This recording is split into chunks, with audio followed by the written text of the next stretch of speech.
नमस्कार विद्यार्थी मित्रांनो, ऑप्टिक्सच्या 13व्या लेक्चरमध्ये मी तुमचं पुनश्च स्वागत करतोय।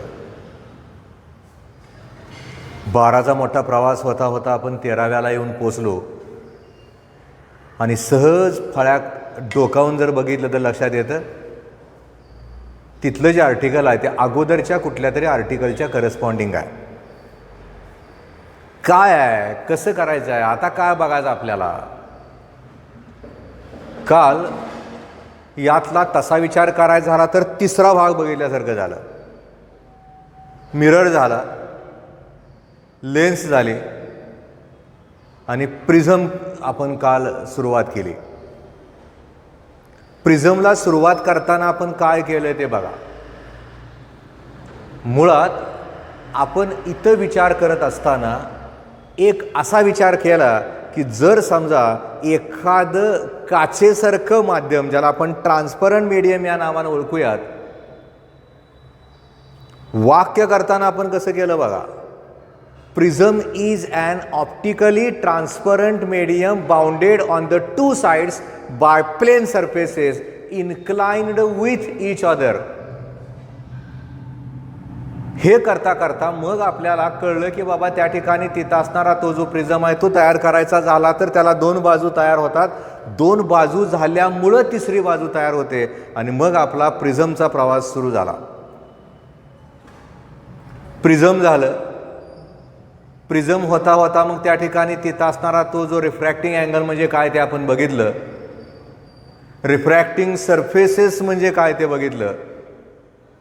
बेस कुणाला म्हणायचं ते बघितलं। प्रिन्सिपॉल सेक्शन म्हणजे काय ते पण आपण बघितलं।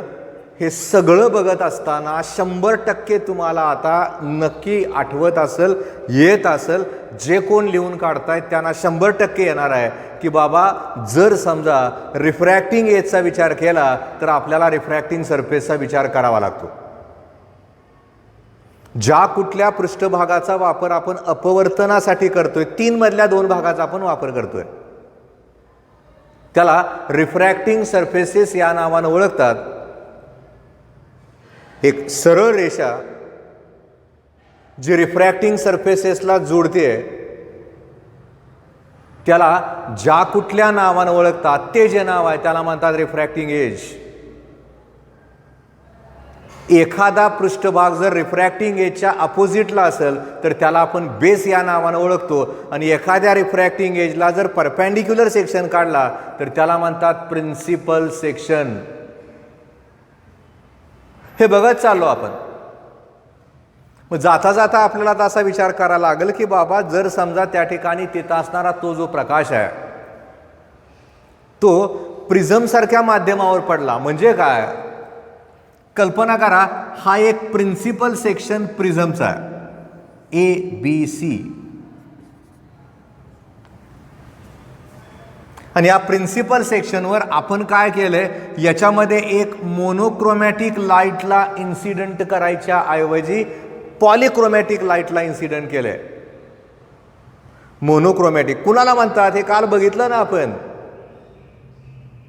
A light having single wavelength or single color is called as monochromatic light. आणि जर समजा आपण त्या ठिकाणी तिथं असणाऱ्या पॉलिक्रोमॅटिकचा विचार करायचं ठरवलं तर a light consisting of different colours in single beam, bundle म्हणतो आपण त्याला। वेगवेगळ्या कलरचं जर बंडल केलं आपण त्या ठिकाणी तिथं असणाऱ्या त्या बंडलला जर नाव द्यायचं झालं तर त्याला म्हणतात पॉलिक्रोमॅटिक लाईट। म्हणजे आता आपण असा विचार करूयात की त्या ठिकाणी तिथं असणारा तो जो पॉलिक्रोमॅटिक लाईट आहे तो आपण तिथं असणाऱ्या प्रिझमच्या AB या अपवर्तित पृष्ठभागावर टाकला आहे। BC काय आहे, BC म्हणजे त्या ठिकाणी तिथं असणारा तो जो प्रिझम आहे त्याचा बेस आहे। आतमध्ये जर समजा या पद्धतीनं तिथं असणारा तो प्रकाश किरण गेला तर आत काय घडतं हे सगळ्यात महत्त्वाचं आहे। आतमध्ये प्रकाश किरण गेल्यानंतर तिथं असणारा तो जो प्रकाश किरण आहे तो या पद्धतीनं तिथं असणारा तो प्रकाश किरण डिस्पर्स्ड होतो। परत काय डिस्पर्स होतो म्हणजे काय, मुळात एक लक्षात घ्या, प्रिझम सारख्या माध्यमावर प्रकाश पडल्यानंतर त्या ठिकाणी तिथं असणारा तो जो प्रकाश किरण आहे याच्यामध्ये रेड आणि व्हायोलेट या दोघांचा तात्पुरता आपण विचार करूयात. स्पीडचा विचार केला तर त्या ठिकाणी तिथं असणारा रेड कलरचा जो स्पीड आहे तो स्पीड व्हायोलेट कलरपेक्षा जास्तीचा आहे. आपण जर समजा विचार केला या असणाऱ्या मीडियमचा, तर इथं असणारं जे मीडियम आहे ते एअर आहे. एअरमधनं या पद्धतीनं पॉलिक्रोमॅटिक लाईट जर प्रकाश त्याच्यावर पडला तर त्या ठिकाणी तिथं असणारे ते जे रेज ऑफ लाईट आहे ते एकाच वेगानं जातात. सगळ्यांचा वेग सारखा असतो. ज्या वेळेस त्या ठिकाणी तिथं असणाऱ्या सगळ्यांचा वेग सारखा होतो त्यावेळेस त्या ठिकाणी आपल्याला त्यातलं वेगळे पण करता येत नाही, आयसोलेट करू शकत नाही आपण. एक साधं करा, घरच्या घरी प्रयत्न करू शकाल तुम्ही. एक बारकी लहानशी मोटार घ्या, 7 रंगाची एक डिस्क तयार करा. पहिल्यांदा ती मोटर चालू नका करून त्या डिस्ककडे बघा. तुमच्या लक्षात येईल की अरे त्या ठिकाणी तिथं असणारे ते जे 7 रंग आहेत ते आपल्याला वेगळे दिसत आहेत. त्याला सेल लावा आणि त्या ठिकाणी तिथं असणारी ती जी डिस्क आहे ती आता एकसारख्या वेगानं फिरायला सुरुवात होईल. ज्यावेळेस आपण त्या ठिकाणी तिथं असणारी ती जी डिस्क आहे ती एकसारख्या वेगानं फिरताना बघतो, लक्षात येते की आता 5 रंग 7 रंग वेगळे दिसायच्या ऐवजी एकच रंग आपल्याला दिसतो, तो असतो पांढरा. म्हणजे या ठिकाणी असणारा जो व्हाईट कलर आहे तो it is a mixture of 7 colour होऊन जातो. जर समजा त्या ठिकाणी तिथं असणारा तो कलर या पद्धतीनं आपण विचारात घेतला, या 7 रंगाच्या डिस्का आपण विचारात घेतला, ते सगळे कलर आता एकाच वेगाने फिरतात. त्यामुळे आपल्याला त्या ठिकाणी तिथं असणारा तो पांढरा रंग दिसतो. असा असणारा हा जो पांढरा रंगाचा प्रकाश किरण आहे तो प्रिझमच्या अपवर्तित पृष्ठभागावर एका ठिकाणी पडल्यानंतर आतमध्ये जाताना रेड कलर वेगात असतो, व्हायोलेट कलर त्या ठिकाणी कमी वेगानं बाहेर पडतो. आणि असा जर तो बाहेर पडायला लागला तर नक्की लक्षात येईल ही खरं तर इन्सिडंट लाईटची डायरेक्शन आहे. आणि आपल्याला माहिती असतं की बाबा जर समजा आपण त्या ठिकाणी विचार केला, कारण आता हा प्रकाश इथं असा जाईल, हा असा होईल आणि या ठिकाणी हा माघारी बघितला तर इथं डेल्टा आर होईल, इथं डेल्टा व्ही होईल. याचा अर्थ त्या ठिकाणी तिथं असणाऱ्या त्या प्रकाश किरणाचं डेव्हिएशन झालं, विचलन झालं. म्हणजे आपण जर सहज कल्पना केली त्या ठिकाणी तिथं असणारा तो जो प्रकाश आहे त्या प्रकाशाचा विचार करत असताना व्हायोलेट कलर आणि करस्पॉन्डिंग असणारा रेड कलर, मी जर समजा त्या ठिकाणी तिथं असणारा तो जो स्क्रीन आहे तो याच्या समोर ठेवला तर मला तिथं असणारा तो जो कलरचा स्पेक्ट्रा आहे तो कलरचा स्पेक्ट्रा मला या पद्धतीने दिसतो, VIBGYOR. व्ही म्हणजे काय तर व्हायोलेट, आय म्हणजे काय तर इंडिगो, जांभळा, निळीसारखा, निळा ब्ल्यू, ग्रीन, येलो, ऑरेंज आणि रेड.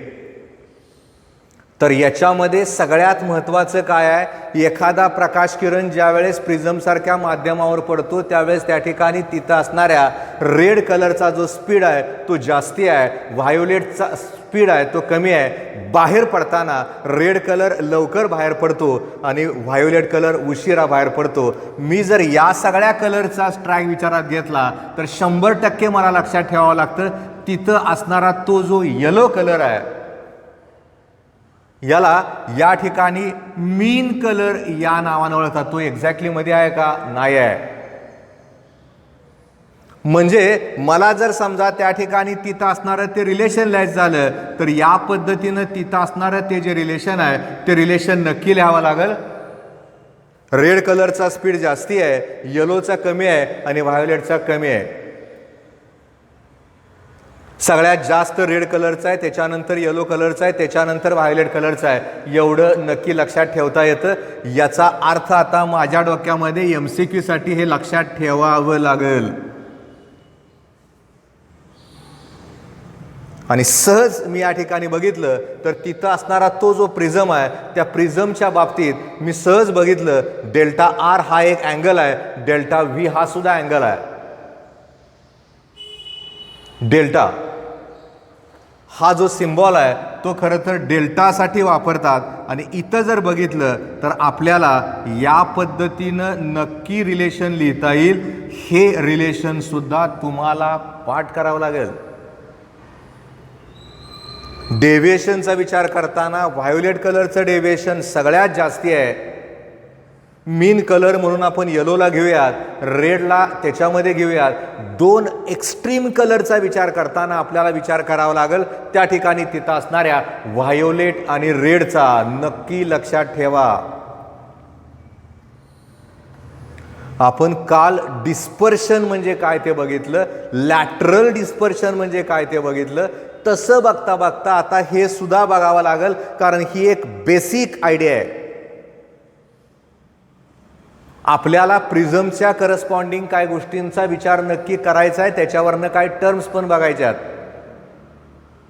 आणि अशा सगळ्या टर्म्सचा विचार करत असताना आपल्याला प्रिझममध्ये त्या ठिकाणी तिथं असणारं ते जे डेव्हिएशन आहे ते कसं असतं याचा जर विचार करायचा झाला तर 100% आपल्याला या पद्धतीनं तो विचार करावा लागतो आणि करता येतो.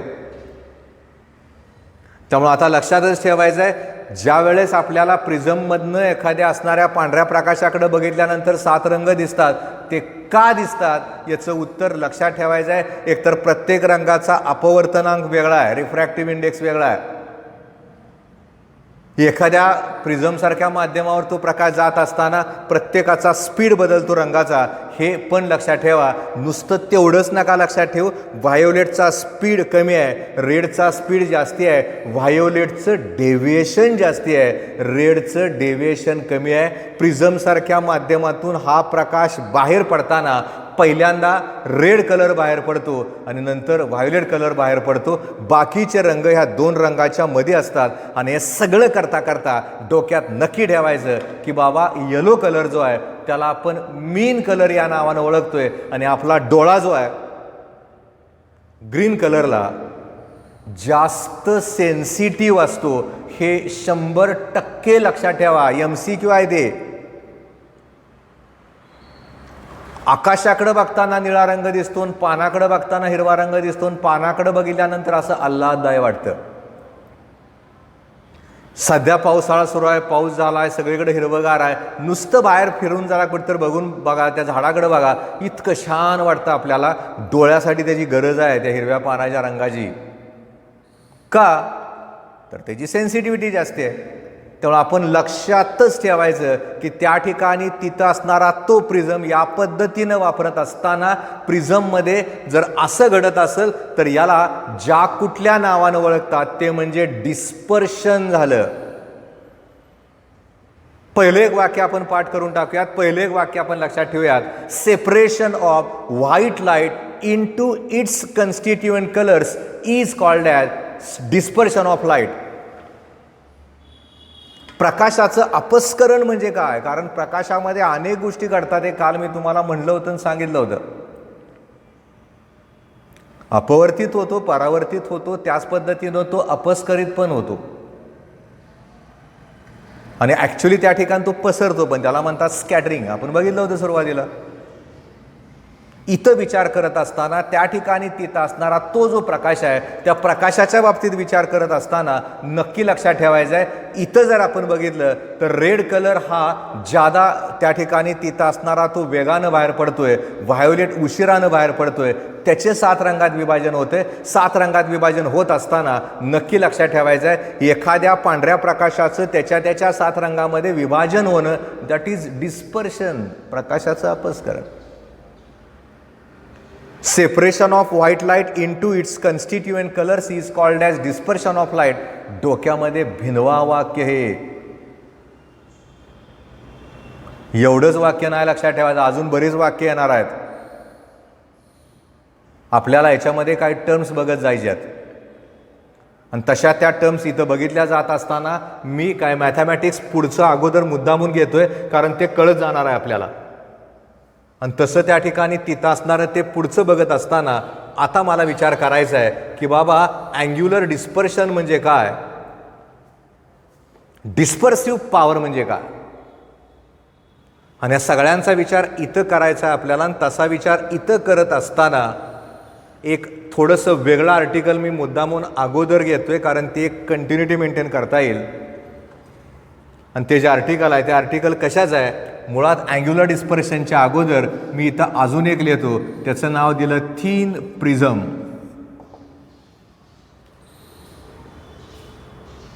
काय प्रकार आहे थिन प्रिझम म्हणजे? A prism having very small refracting angle, 10 डिग्रीपेक्षा कमी, is called as thin prism. हे पहिलं वाक्य नक्की लक्षात ठेवा. आता तुम्ही म्हणाल सर तुम्ही रिफ्रॅक्टिंग अँगल तर काल किंवा अगोदरच्या त्या लेक्चरमध्ये घेतलं होतं. बरोबर आहे. Angle between two refracting surfaces is called as refracting angle. हे पहिलं वाक्य आपण पाठ केलंय. आता आपण थिन प्रिझमचं वाक्य पाठ करतोय. A prism having very small refracting angle is called as thin prism. आणि असं इथं म्हणताना याच्यामध्ये आपल्याला अजून एका गोष्टीचा विचार करता येईल, आणि ती जी गोष्ट आहे ही परत ह्याचा शोधायचा आहे. पण एक फॉर्म्युला आपण बघूयात ज्याला म्हणतात प्रिझम फॉर्म्युला. काय आहे फॉर्म्युला? मी आता तात्पुरता फळ्यावर लिहितोय. हा जो फॉर्म्युला आहे तो फॉर्म्युला मी ज्या पद्धतीनं लिहिला आहे तो त्या पद्धतीनंच पाठ करावा लागेल. हा ज्याला मोस्ट इम्पॉर्टंट म्हणता येईल असा फॉर्म्युला. त्याचं प्रूफ आपण नंतर बघतोयच. ही कंटिन्युटी मेंटेन करण्यासाठी मी खरं तर याचा विचार केला. म्यू म्हणजे काय? ज्या कुठल्या मटेरियलपासून प्रिझम तयार केला गेला त्याचा अपवर्तनांक, रिफ्रॅक्टिव्ह इंडेक्स. ए म्हणजे काय आहे? Refracting angle. डेल्टा एम म्हणजे काय आहे? Angle of minimum deviation. आता थोडं म्हणजे परीक्षार्थी व्हा. डेल्टा एम हे सिम्बॉल आता सतत येणार आहे, ते लक्षात ठेवत जावं लागेल. डेल्टा एम म्हणजे काय आहे? Angle of minimum deviation. आणि आपला फॉर्म्युला काय आहे? Mu is equal to sine of A plus delta M upon 2 divided by sine of A by 2. हा फॉर्म्युला आपण शोधतोय सुद्धा, शोधल्यानंतर बघतोय सुद्धा, बघितल्यानंतर पाठ करतोय. पाठ करावाच लागेल, त्याला नाही अल्टरनेटिव्ह. त्यामुळे पहिल्यांदा मी काय केलंय, थिन प्रिझम म्हणजे काय त्याचं एक वाक्य तयार करून तुम्हाला सांगितलं. A prism having very small refracting angle is called as thin prism. पाठ झालं आपलं वाक्य. सोपं वाक्य आहे ना, काय अवघड आहे त्या. ज्याचा अपवर्तनांकाच्या करस्पॉन्डिंग असणारा जो कोन आहे तो अतिशय लहान आहे त्याला म्हणतात थिन प्रिझम, 10 पेक्षा कमी. पण इथं लक्षात ठेवा, आपल्याला यातल्या असणाऱ्या टर्मचा विचार करून फॉर्म्युल्याकडे वळायचं आहे. आणि फॉर्म्युल्याकडे वळत असताना sine of A plus delta M upon 2 divided by sine of A by 2 झालं. जर समजा त्या ठिकाणी तिथं असणारी ती जी किंमत आहे ती अतिशय लहान असेल तर इथं लक्षात ठेवायचं, समजा थीटा अतिशय लहान आहे तर साइन थीटा हा नियरली इक्वल टू थीटा असतो. अँगलच्या बाबतीत मॅथमॅटिक्सचा विचार करून 100% आता हे लक्षात ठेवायचं. तुम्ही ज्यावेळेस परीक्षेमध्ये लिहाल त्यावेळेस तिथं लिहा, कारण हा प्रश्न विचारणार आहे. Obtain an expression for refracting angle किंवा minimum deviation of the thin prism. 2 mark असलं, 3 मार्काला असेल तर व्याख्या लिहावी लागेल. पहिल्यांदा लिहून टाकायचं फॉर्म्युला काय बाबा, sine of A plus delta M upon 2 divided by sine of A by 2 mu is equal to झालं. जर थीटा अतिशय लहान असेल तर साइन थीटाची किंमत थीटाच्या बरोबर झाली. म्हणून हे पण जरा कळावं लागतं. याला पण थीटा म्हणूयात, याला पण थीटा म्हणूयात. जर sine theta is equal to theta असेल, ए अतिशय लहान असेल, तर मला आत्ताचं जे रिलेशन आहे ते लिहित असताना साइनला काढावं लागेल. A plus delta M upon 2 divided by A by 2 करावं लागेल. कसं केलंय ते बघा जरा. आत्ता कुठं 11वीतलं आलोय आपण, पेढ्याच्या चव अजून तोंडावरची गेली नाही तर थोडं अवघडाकडे चाललो आपण. जावं लागेल, करणार काय ना. मी काय तुम्ही काय, कोणच काय नाही करू शकत. ह्याला एक्सक्यूज नाही. हे कळतंय, पण मी जितक्या तुम्हाला स्ट्रेस करून सांगतोय तेवढं ते जास्त डोक्यात भिनणार आहे तुमच्या. त्यामुळे जर समजा त्या ठिकाणी तिथं असणारा तो जो थिटा आहे तो अतिशय लहान असेल तर sine theta nearly equal to theta असेल. म्यूचा विचार केला तर A plus delta M upon 2 divided by A by 2 झालं. आणि आता पडदेशी एखाद्याला विचारलं असतं मी सांग इथं काय दिसतंय तुला, तुम्ही काय म्हणणार, काय सर सोपं आहे, 2 ला 2 कॅन्सल करून टाका ना.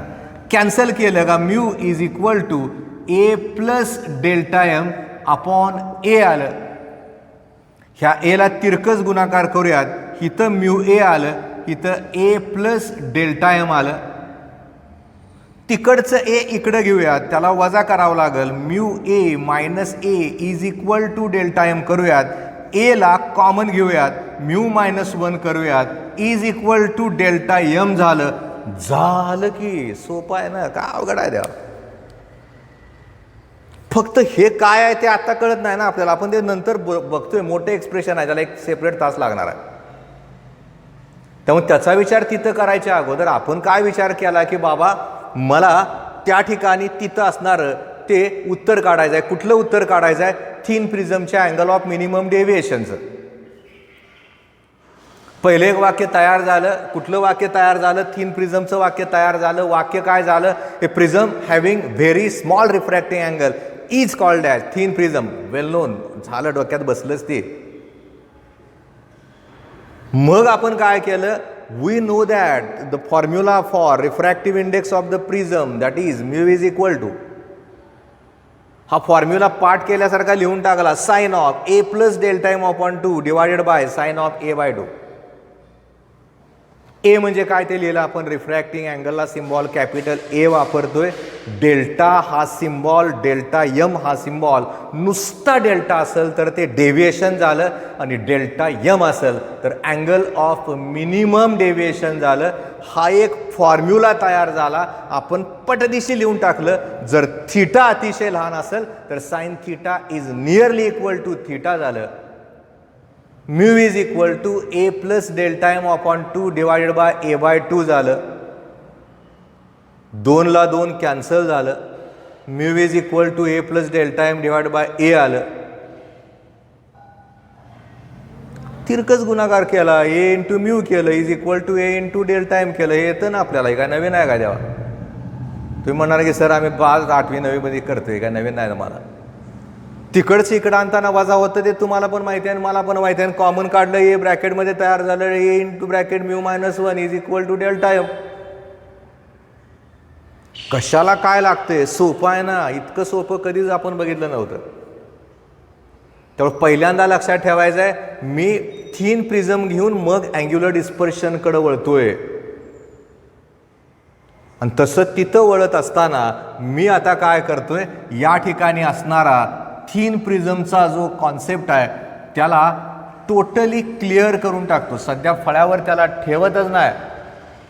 आणि मी ज्यावेळेस त्या ठिकाणी तिथं असणाऱ्या त्या फळ्यावर असणारं आर्टिकल पुसतोय त्यावेळेस मी फक्त काय करणार आहे, परत एकदा आत्ता लिहिलेला जो फॉर्म्युला आहे त्याला अँग्युलर डिस्पर्शनच्या ठिकाणी लिहितो. काय लिहिलं होतं मी, delta M is equal to A into bracket mu minus 1. हा एक फॉर्म्युला याला लिहून टाकलेला, चौकोन करून टाकला. हे सगळं तुम्हाला मान्य होतं खरं तर. पण काय जण म्हणणार की सर ते परत कशाला लिहिले हो, का तुम्हाला वेळ जात नाही. तसं नाही, कळलं तुम्हाला मला काय म्हणायचं आहे.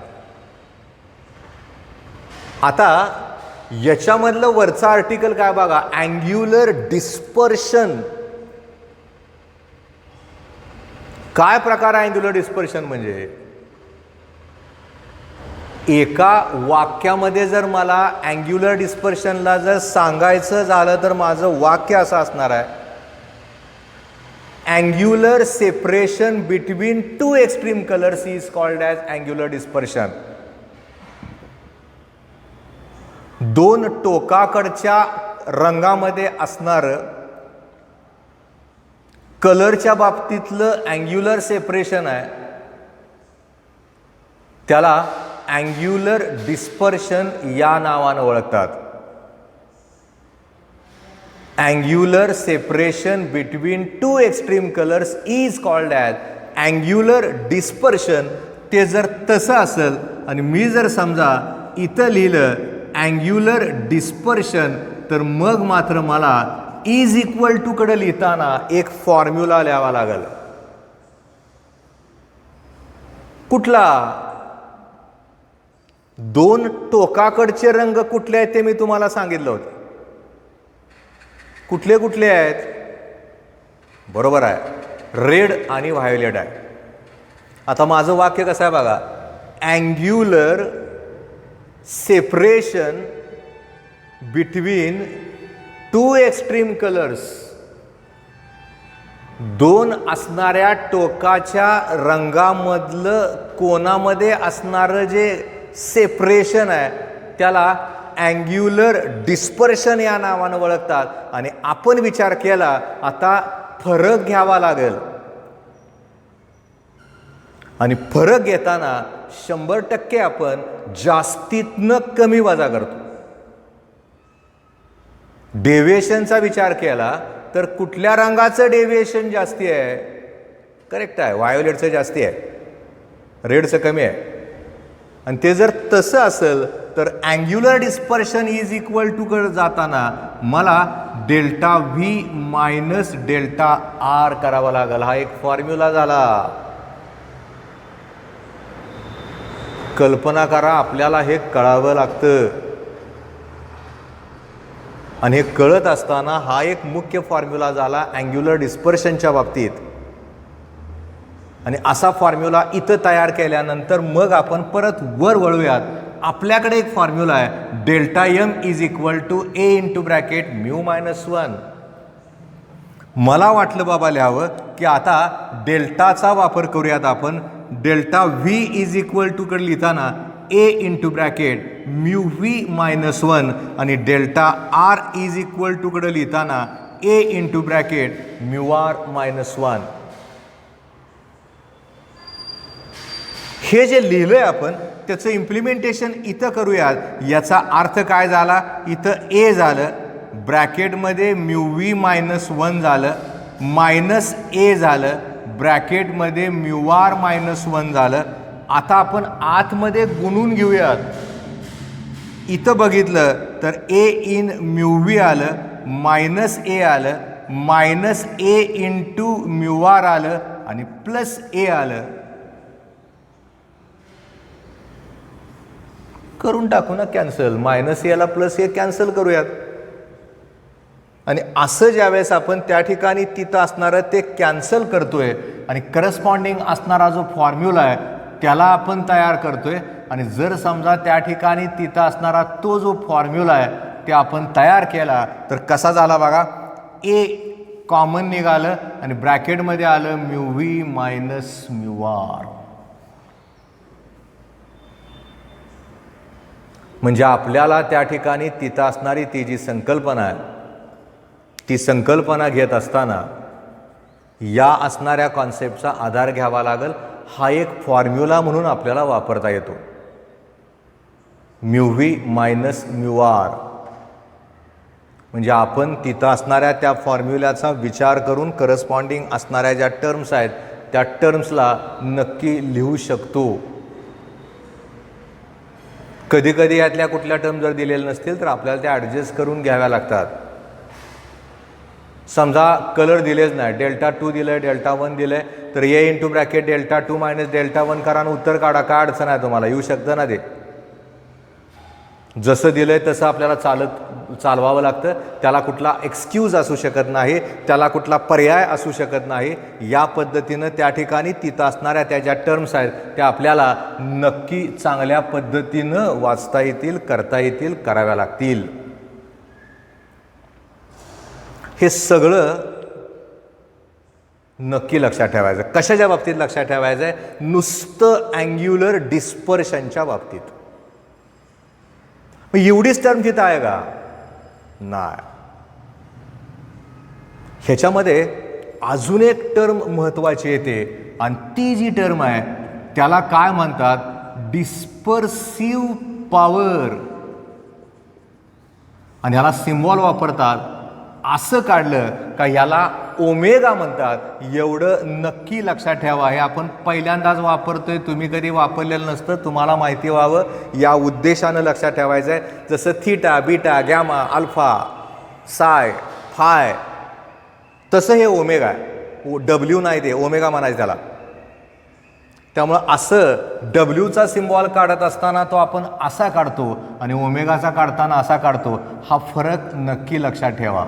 हा ओमेगाचा झाला आणि हा डब्ल्यूचा झाला. ते डब्ल्यू नाही, ते ओमेगाचा आहे. त्यामुळे ज्यावेळेस आपण एखादा प्रिझम बघतो त्यावेळेस तिथं असणारा तो जो प्रिझम आहे, त्या प्रिझममधलं मटेरियल आहे, ते मटेरियल त्या असणाऱ्या रेला किती प्रमाणात डिस्पर्स करू शकतं, त्याची जी ताकद आहे त्याला डिस्पर्सिव्ह पॉवर या नावानं ओळखतात. सिम्बॉल फळ्यावर लिहिला. आपण काय करतोय बघा, डेफिनेशन करतोय आणि त्याच्यावरनं ते फॉर्म्युले तयार करतोय. थिन प्रिझमची व्याख्या तयार केली आपण. A prism having very small refracting angle. नुसतं ऐकायचं नाही, बघायचं नाही, लिहून काढा, ते लक्षात नाही राहत, फार लांबपर्यंत लक्षात ठेवायचं आहे.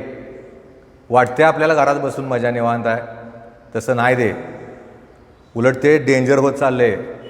त्याच्यापेक्षा आपण काय करायचं आहे, असा अभ्यास करायचा आहे की मला ते अवघड नाही गेलं पाहिजे, मला ते डेंजर नाही वाटलं पाहिजे. मी बाकीची मुलं अजून बेसावत आहेत तोपर्यंत मी पुढं गेलो पाहिजे, कारण अनेक मुलं निवांतच आहेत.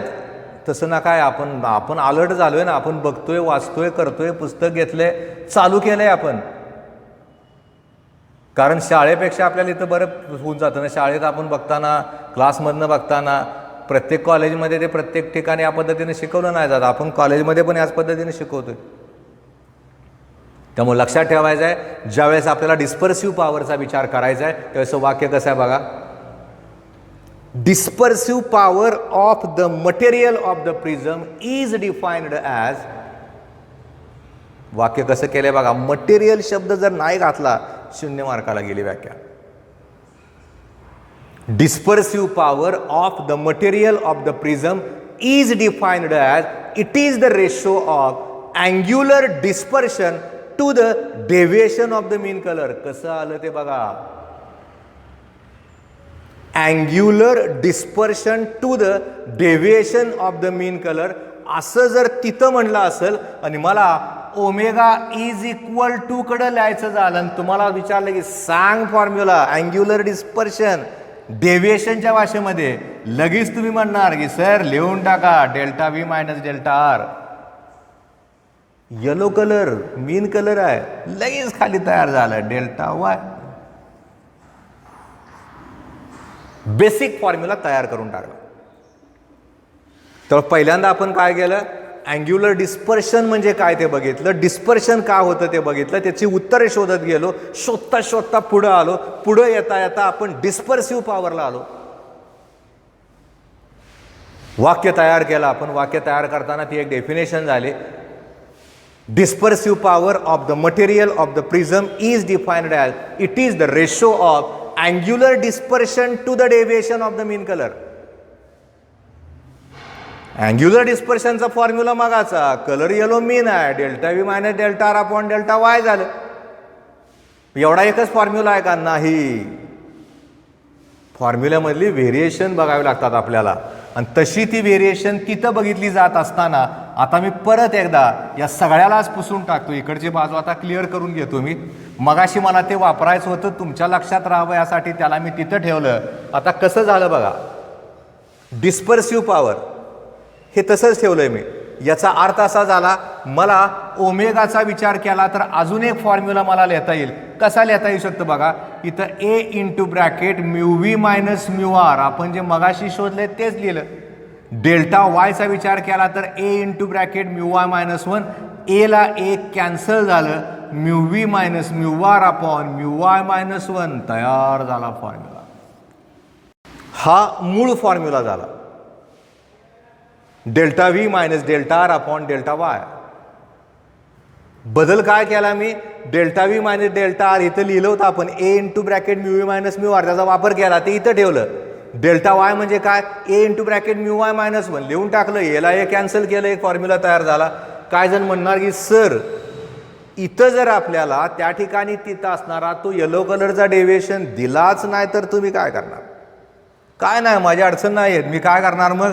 Omega is equal to delta V minus delta R upon delta V plus delta R upon 2. सरळ जाईन, सरासरी घेतली मी, तो मीन कलर जा येलो. म्हणजे मला जर समजा तसं दिलं नाही तर त्या ठिकाणी तिथं असणारा तो जो डेल्टा आहे तो असा वापरावा लागेल आणि त्याच्यावरनं ओमेगाचं म्हणजे डिस्पर्सिव्ह पॉवरचं उत्तर काढावं लागेल. हे तर उत्तर तयार झालं. हा एक फॉर्म्युला तयार झाला, हा तिसरा फॉर्म्युला तयार झाला. पण असा कल्पना करा की त्यांनी रंग दिलेच नाहीत. मग काय करणार तुम्ही? त्यांनी जर रंग दिले नसतील आणि आपल्याला ओमेगाचा विचार करून त्या ठिकाणी तिथं असणारं ते जे उत्तर आहे ते उत्तर जर काढायचं असेल तर तसं असणारं ते जे उत्तर आहे ते कसं काढणार आपण? नक्की असं करूयात आपण, omega is equal to delta 2 minus delta 1 upon delta 1 plus delta 2 upon 2. सोपं आहे ना? हेच तिथं बदललं मी. म्हणजे आपल्याला जर असा फॉर्म्युला दिला आहे त्याला त्या ठिकाणी अजून एका वेगळ्या पद्धतीनं लिहायचं आहे आणि तसं जर तिथं लिहायचं झालं तर तो जो फॉर्म्युला आहे त्याला पण आपल्याला बदलून नक्की लिहिता येईल. आणि तसा तिथं लिहित असताना omega is equal to mu V minus mu R upon इथं लिहूयात mu V plus mu R divided by 2 minus 1. अजून एक फॉर्म्युला बघा, बघता बघता किती झाले. याची सरासरी मला समजा येलो कलरचा अपवर्तनांक दिलाच नाही, मग मी गप बसून चालत नाही ना, मला तर गणित सोडवायचं आहे. मग मला काय करावं लागेल? इथं लिहिताना याची सरासरी घ्यावं लागेल. दोघांची सरासरी घेताना दोघांची बेरीज भागिले 2 माहिती आहे ना तुम्हाला ते. त्यामुळे इथं लिहिताना mu V plus mu R by 2 minus 1 तयार झाला फॉर्म्युला. म्हणजे इतक्या लहान लहान कॉन्सेप्टला घेऊन इतके फॉर्म्युले फिजिक्समध्ये तयार करता येतात आणि या फॉर्म्युल्याचं मग गोंधळ टाळायसाठी लिहून काढायचं, त्याला पर्याय नाही कुठला, नो एक्सक्यूज. कालच्या सकाळमध्ये तर आलं होतं की बाबा तुम्ही जर मोठ्या मोठ्यांदा वाचत राहिला तर तुम्हाला जास्त लक्षात राहतं. वाचा मोठ्यांदा, काय फरक पडतो तेव्हा. घरात बाकी जर कोण शिकत नसेल किंवा घरामध्ये बाकी कोण नसेल, वहीमध्ये लिहिलेलं असेल तर उगं मोठ्या मोठ्या आवाजात म्हणायचं, हातामध्ये वही घ्यायची, इकडे तिकडे चालायचं, व्यायाम झाला, पाठ झालं. कारण काय करणार आपण, दुसरं नाहीच ना, बाहेर जाऊ शकत नाही आपण. त्यामुळे या पद्धतीनं त्या ठिकाणी तिथं असणारे ते फॉर्म्युले मी तयार केलेत. तुम्ही तुमच्या यूट्यूबचा जो नॉर्मल रेट आहे तो कमी करू शकता, हळूहळू बघू शकता, त्याला स्पीड कमी करता येतं. यूट्यूबवरच तुम्ही बघताय त्यामुळे त्याला पर्याय कुठला नाही असू शकत. आवाज चांगला येतोय, चित्र चांगलं दिसतंय, फळ्यावरचं दिसतंय, तुम्ही ते बघा, लिहून काढा. आज यातले बरेच महत्त्वाचे फॉर्म्युले मी तयार केलेत, बरेच महत्त्वाचे आर्टिकल तयार केलेत. कारण बघता बघता 13व्या ऑप्टिक्सचा भाग आपण आत्ता इथं संपवतोय. त्यामुळं अभ्यास करतच राहावा.